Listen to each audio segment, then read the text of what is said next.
Hi, I'm Mike from the Genuine Chit Chat podcast, where we have honest conversations with interesting people. I speak to a wide variety of guests, from travellers to musicians to those afflicted with mental or physical illnesses.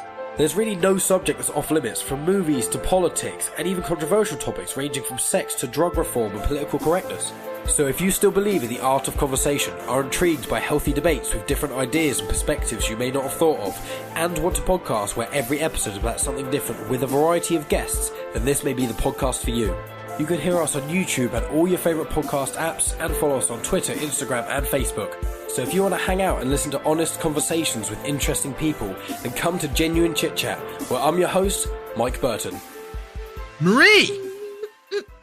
Chris! Another episode. Chris Coxwell. We've got another episode for you. I like how you're just my hype man for that. That's great. I so am your hype man, Marie. What? So this episode, we are going to be talking about the rain of weird things from the sky. Not rain as in REIGN, but rain, RAIN. Yes, that is correct. RAIN. So we're going to be talking about raining fish, raining birds, and raining blood on this episode of Slayer the Mad Scientist Podcast.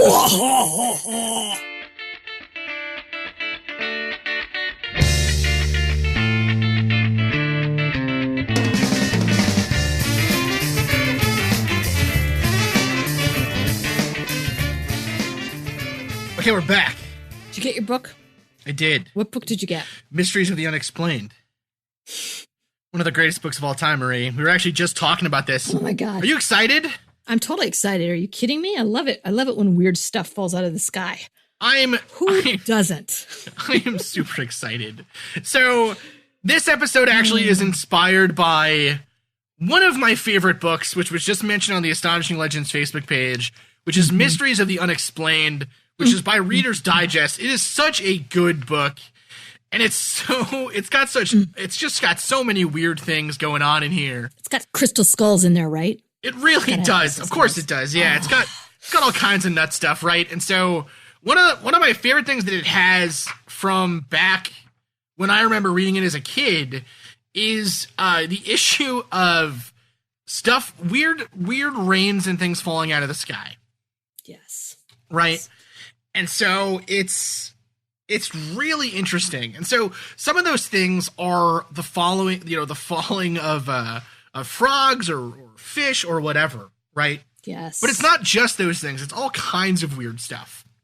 So this episode, we're going to be specifically focusing on rains of fish and animals and rains of blood and things. So we're pretty excited here, Marie. Yes. Okay. Anytime that we get to herald back to one of the biggest influences in all of our young childhoods with those types of books, it's like, of course. It's always a good day when I get to do that, Marie. So here is one of the funny ones that I really like, right?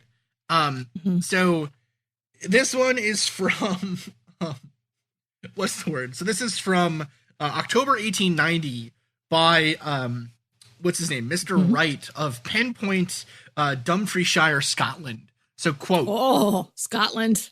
I was struck by a strange appearance in the atmosphere, which I at first mistook for a flock of birds. But as I saw them falling to the earth, my curiosity was quickened. Fixing my eyes on one of the larger of them and running about 100 yards up the hill until directly underneath, I awaited its arrival, which I found to be an oak leaf. Looking upwards, the air was thick with them, and as they descended in an almost vertical direction, oscillating and glittering in the sunshine, the spectacle was as beautiful as rare. On examination of the hills after the leaves had fallen, it was found that they covered a tract of about 1 mile wide and 2 miles long. The leaves were wholly those of the oak. No oak trees grow in clumps together nearer than 8 miles. The aged shepherd, who had been on the farm since 1826, never witnessed a similar occurrence, which was in Nature, actually in 1890. So The idea of weird things falling from the sky is not a new, what's the word? Phenomenon. It is not a new phenomena at all. Nope. And so, what's really interesting is some of these go back all the way to, say, before, Yes. really before history, quote unquote, as we understand it, is recorded. So what do we mean here? So what we're talking about are the falling of just odd things from the sky that you don't expect. So it's not rain. Stuff that should be that's falling in mass in a certain amount of time that shouldn't be, right? Exactly. So some of these are really interesting. So some of the earliest ones that we find are the falling of objects that are recorded in the Old Testament of the Bible. So, for instance, this is from the book of Joshua in the Old Testament, chapter 10, verse 11. So, quote, "And as they fled before Israel while they were going down the ascent of Beth Horon, the Lord threw down great stones from heaven upon them as far as Azekah, and they died. There were more who died because of the hailstones than the men of Israel killed with the sword."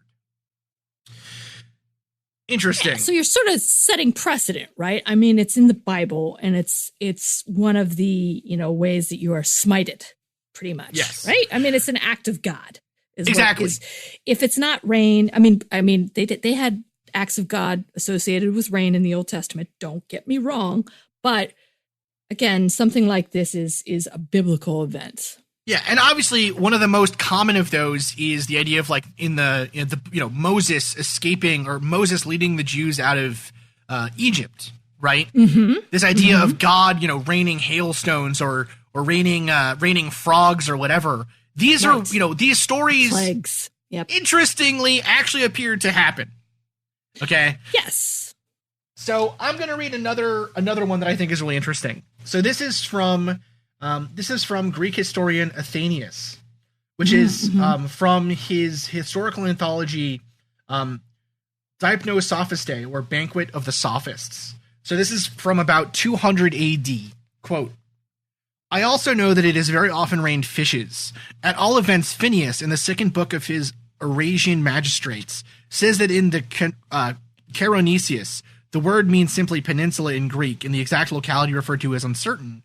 It once rained fish uninterruptedly for 3 days. And Philarchus, in his fourth book, says that people had often seen it raining fish, and often also raining wheat, and that the same thing had happened with respect to frogs. At all events, Heraclides Lembus, in the 21st book of his history, says, in Paeonia and Dardania it has, they say, before now rained frogs, and so great has been the number of these frogs that the houses and the roads have been full of them. And at first, for some days, the inhabitants, endeavoring to kill them and shutting up their houses, endured the pest. But when they did no good, but found that all their vessels were filled with them, and the frogs were found to be boiled up and roasting with everything they ate, and when besides all this, they could not make use of any water, nor put their feet on the ground for the heaps of frogs that were everywhere, and were annoyed also by the smell of those that died, they fled the country." End quote. What? That's quite the storm. If you have like a actual buildup of frogs. Yeah, it's crazy. It's a crazy amount of frogs. It's insane. It's insane. I have one that's more recent. Go ahead. So I think the thing that to me is so interesting is like, so you have these sort of historical, like past historical events that are biblical or that are from ancient times that you can kind of, they probably they're based on something, but they may have been exaggerated or turned more into a cautionary or some sort of, just so story in some ways. Like we're going to take this actual event, but make it mean something a little bit more. Yeah. But one of the things that I thought was sort of interesting is going back and looking in the Farmer's Almanac, one of the earliest events of weird things falling from the sky. They track online as on their online sites in 1876. A strange thing happened at Alan Crouch's home in Olympia Springs, Kentucky. Crouch's wife was outside making soap, as you do, when chunks of raw meat, some of them more than 3 inches in diameter, started to fall out of the sky all around her.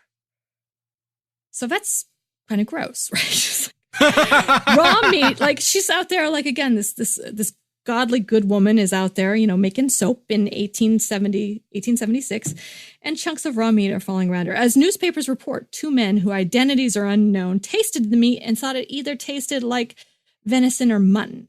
So then it's sort of like, what? Like, you're going to try it? Like, you're just going to be like, all right, well, let's pick up this meat that just fell from the sky and take a bite. The grisly mystery went unsolved for months as researchers debated the cause of the meat shower. Finally, one doctor came upon the most logical conclusion. The meat shower was made up of vulture vomit.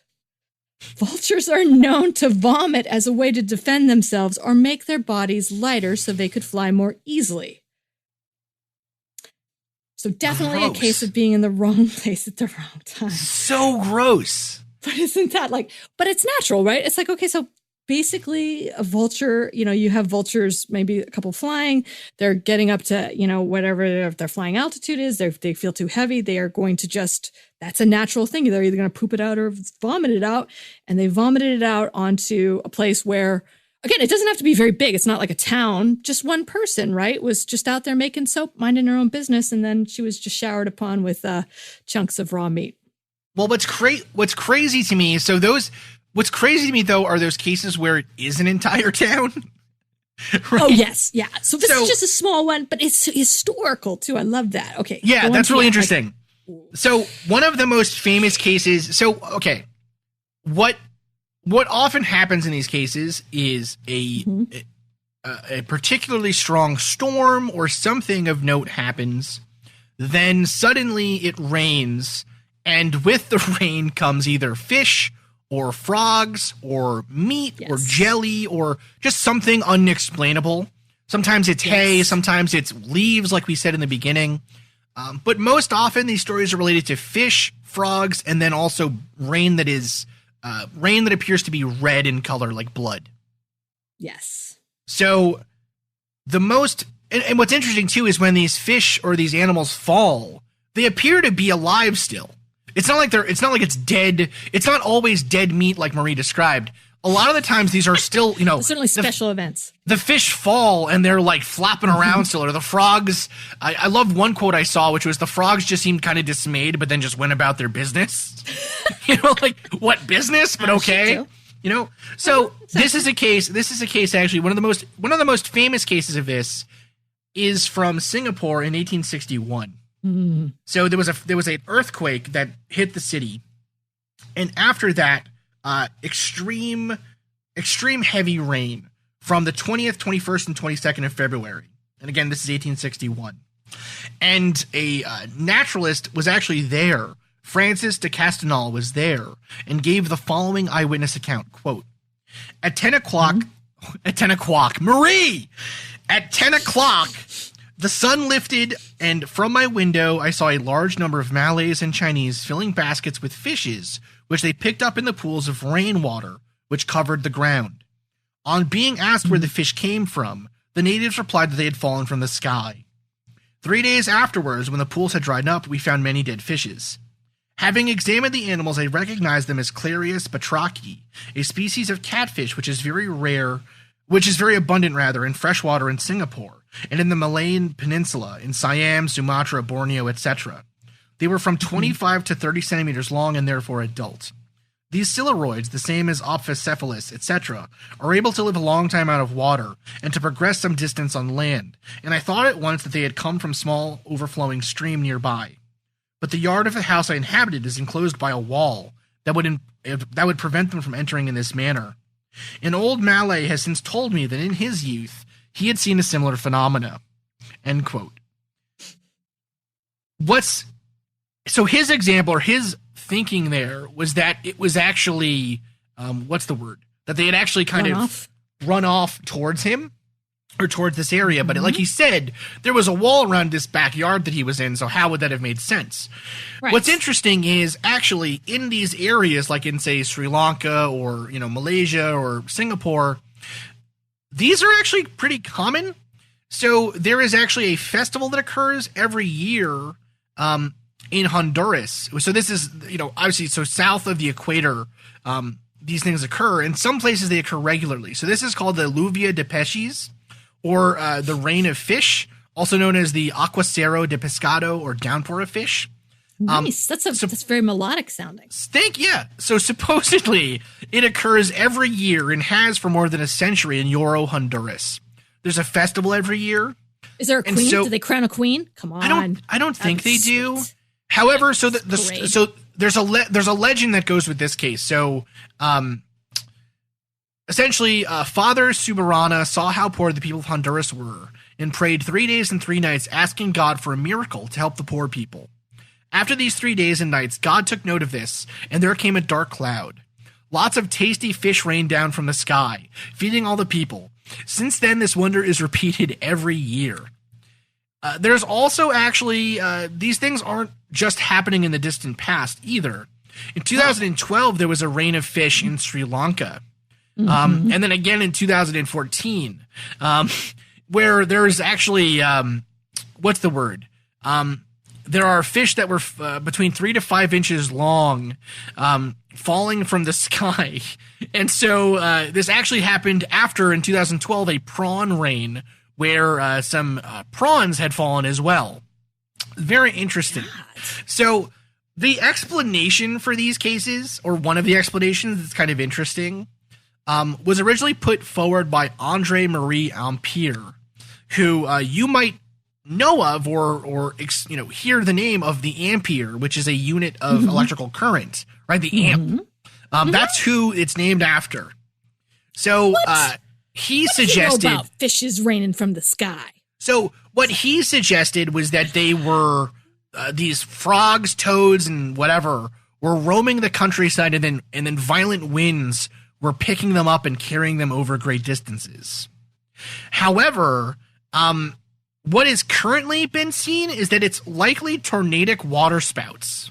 Yeah. So essentially, a great violent wind kicks up on the along the lake or the water body itself. It picks up fish who are light and are in those general areas. It lifts them up, and then it drops them off wherever the wind tunnel goes, which is a really interesting part of this story, a really interesting theory.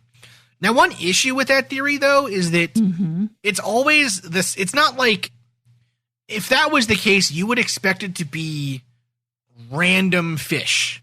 At least I would, right?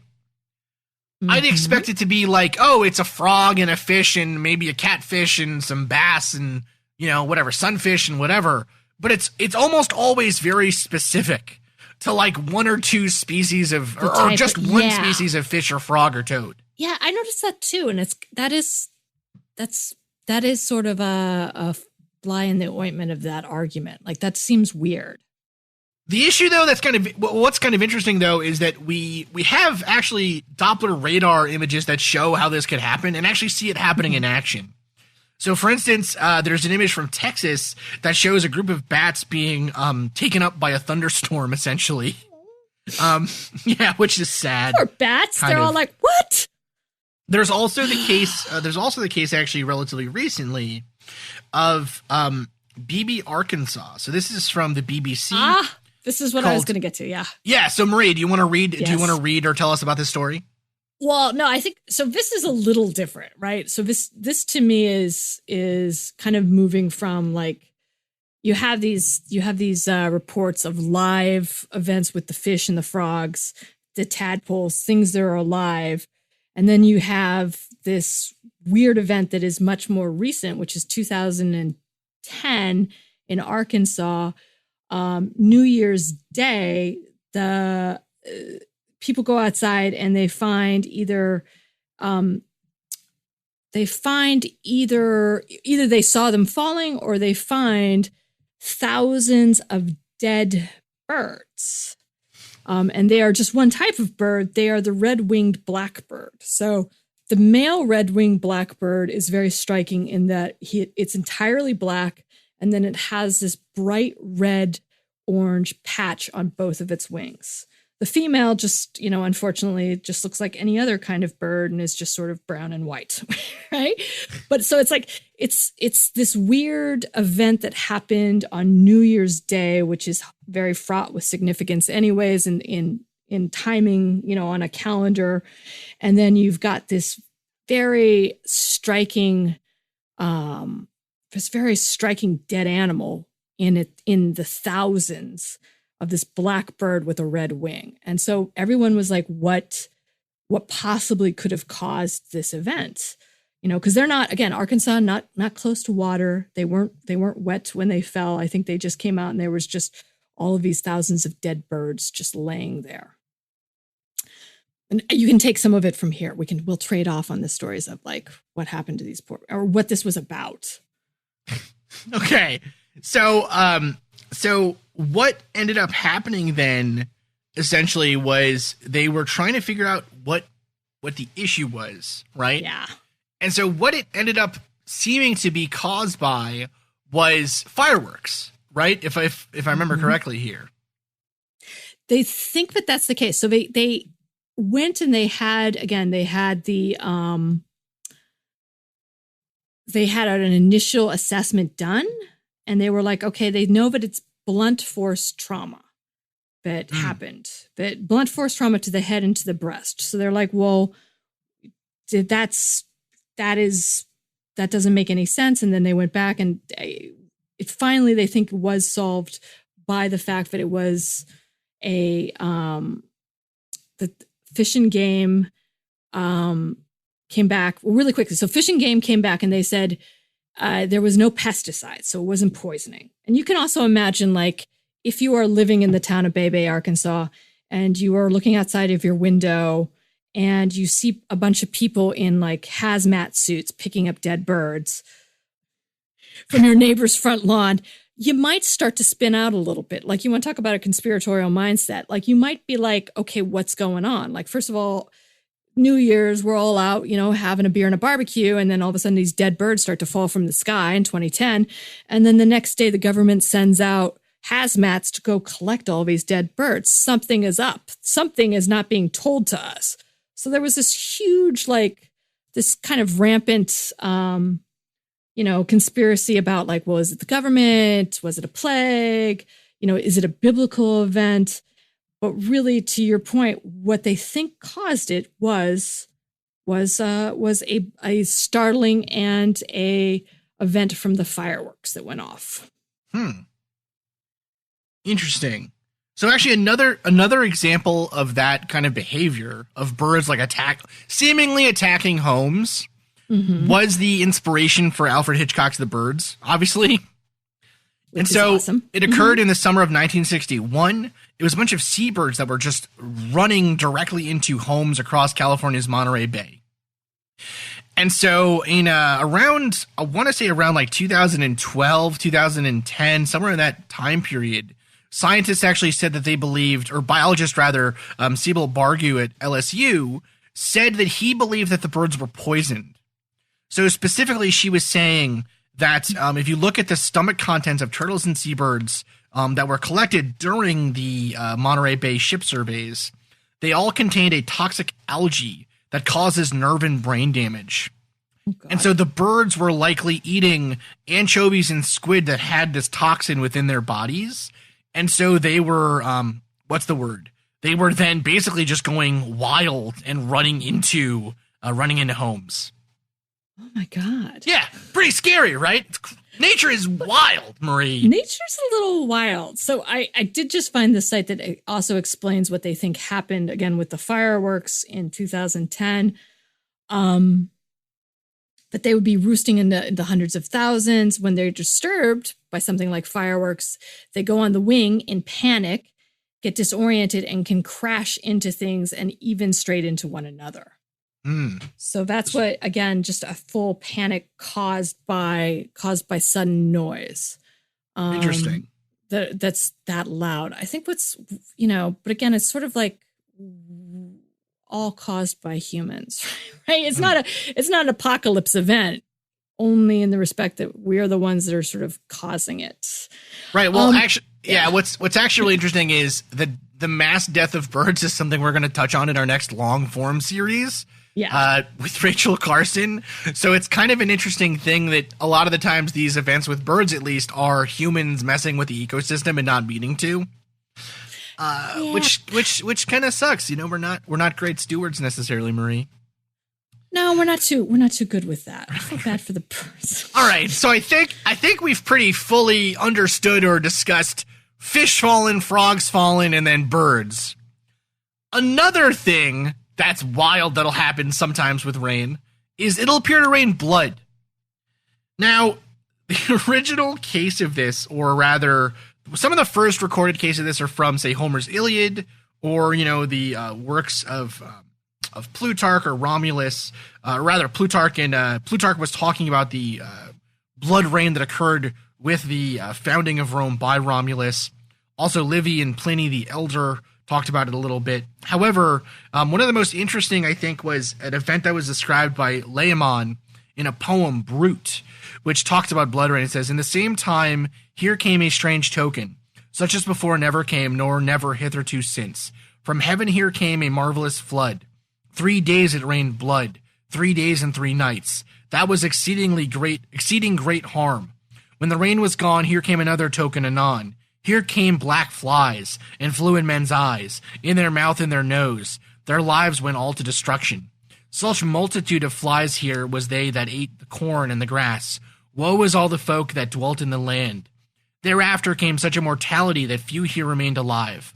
Afterward here came an evil hap, that King Rewald died." End quote.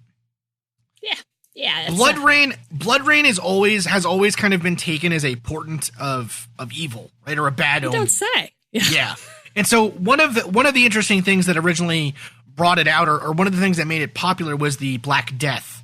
It was thought that blood rain would come before the Black Death. So if you had rain that was red in color or ironish in its taste or something, that it was likely a sign that the Black Death was coming to your town.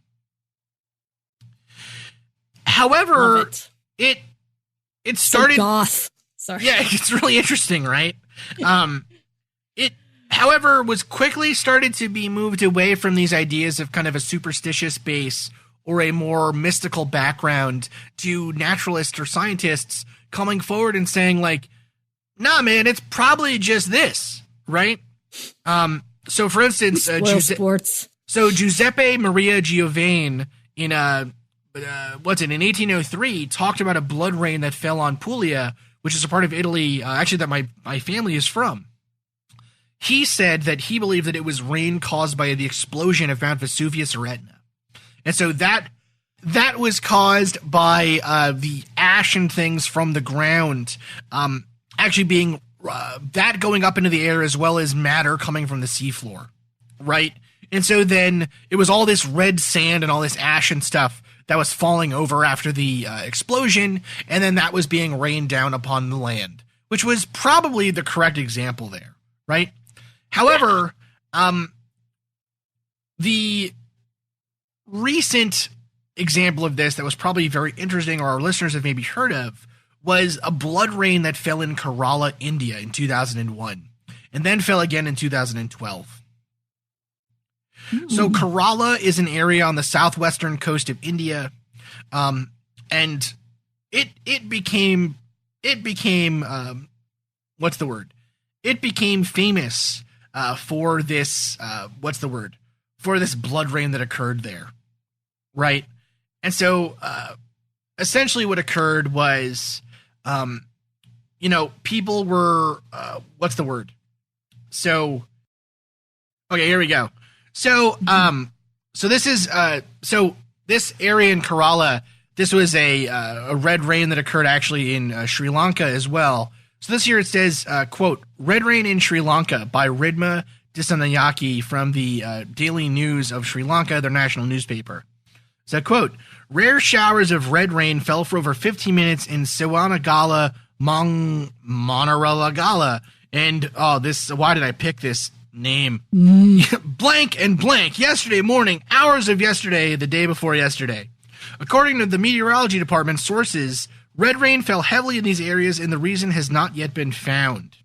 It left red frost on the ground, and was actually then studied by various scientists. Now, what was actually found at the time period was that those red rains, as well as the rain in Kerala, was likely caused by the red spores of a green microalgae known as Trentifolia. So what they found was that this is an introduced species from Australia that isn't normally found in the area. So it's a new species. It's kind of taking over. And so from that, you have this blood rain that is then occurring and hitting the ground. Thanks, Australia. How about some blood rain? How about that? Yeah, it's a little scary, right? It's a little interesting. It's a lot scary. I mean, and again, I think if you didn't have any association with anything else attached to, if you didn't see something red falling from the sky,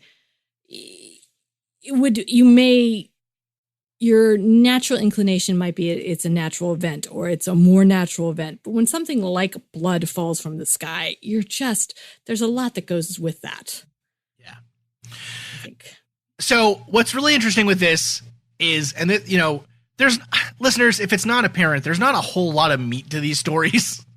Generally, like it's interesting, and there's a lot of cases of them over the years, but it's not really mysterious anymore. We kind of know why it happened.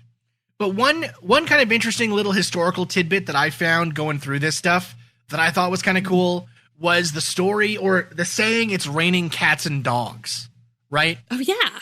So there are a lot of sayings like that actually, which is really funny.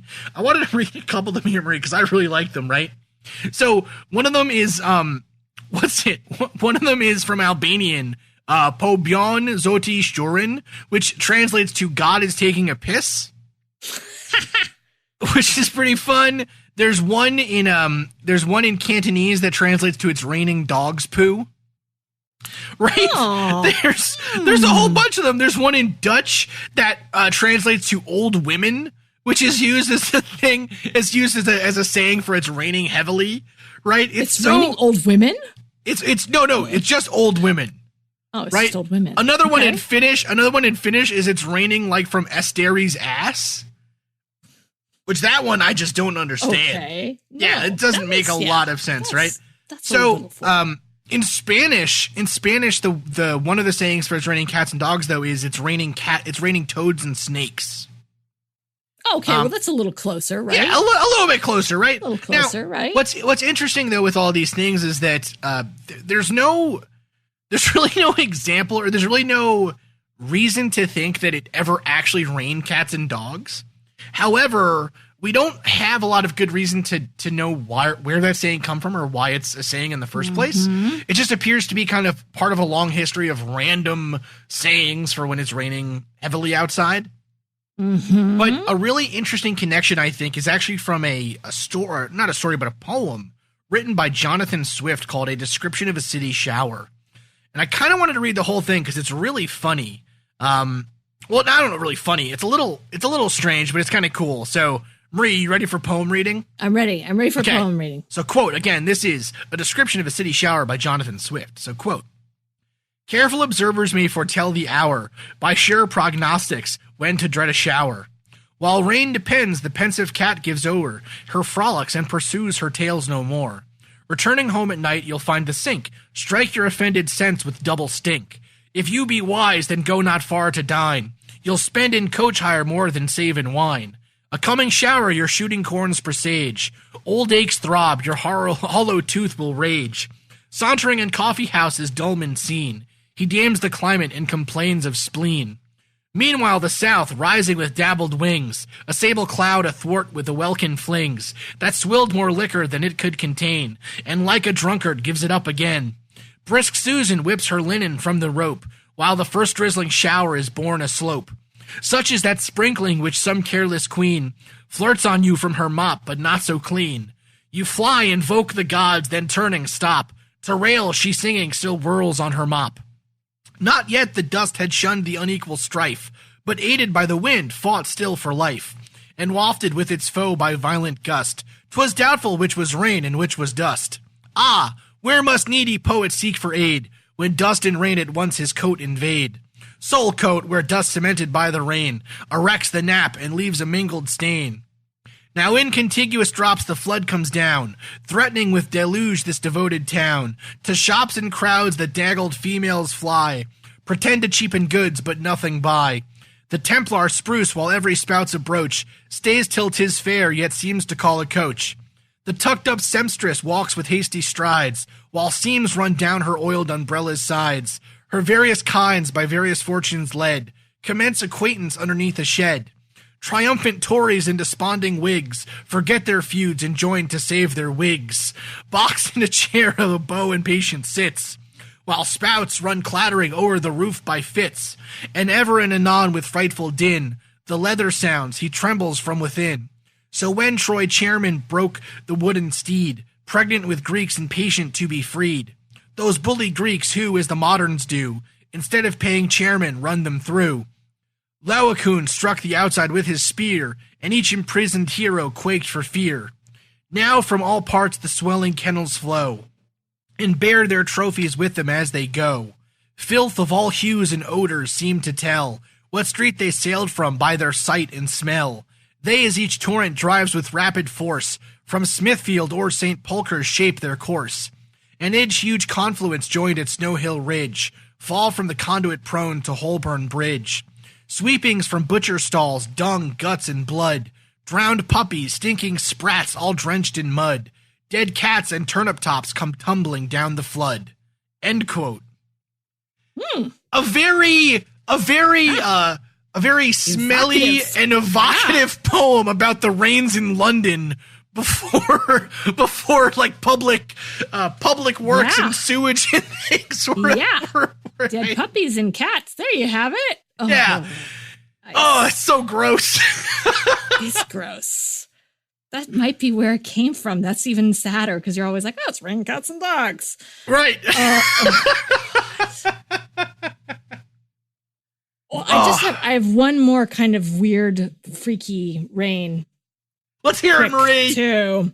So, as you know, like a lot of this, as you were saying, like with Australia, they have a report of it raining spiders in Australia, and mostly because a certain spider can travel by ballooning, right? Which is they climb to the tallest part of certain trees in a given area or shrubs, and then their silk strands that allow them, that they're constructing their webs out of are carried up by the breeze.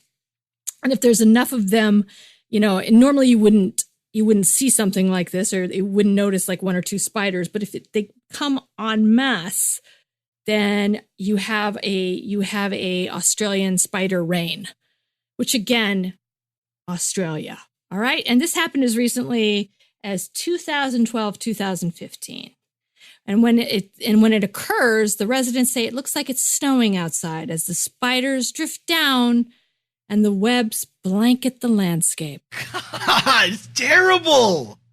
Yeah, you know why? Australia wants to kill you. It wants to kill you. And before it kills you, it wants to mentally drive you to a place of fear that you can't come out of. And you pray for the merciful death that stinging animal or whatever it is going to give you. Thank you, Australia. Thank you, Australia, for the horror that is our lives. Jeez, man. So, good stuff, Marie. God, I know. I'm staying indoors. Me too. Staying indoors for the next time period. That's all. Well, listeners, this has been a fun episode.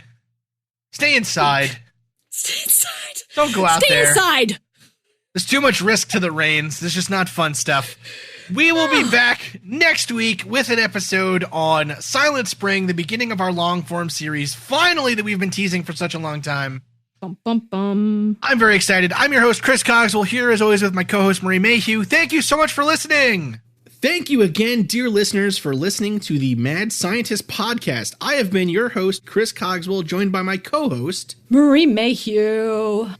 If you'd like to contact the show, please send us an email at themadscientistpodcast@gmail.com. That's all one word. You can also follow us on Twitter at MadScientistPod or at Team Giant Squid for Marie. And of course, you can see us on Facebook, on Instagram, and all over the internet as the Mad Scientist Podcast. And again, our logo is the one with the pumpkin head, so it's easy to see. Mm-hmm. If you've enjoyed the show tonight, please consider supporting us on Patreon, where the money that you give to us will help us to promote this show further, to make it better, and just to spend more time making it. Because we love doing that. We do love doing that. Our logo was designed by Carrie Shaheen. Our web design is done by Desdemona Howard. Woohoo! And our sound design is done by Jake Cardinal. Thanks again for listening. Thank you.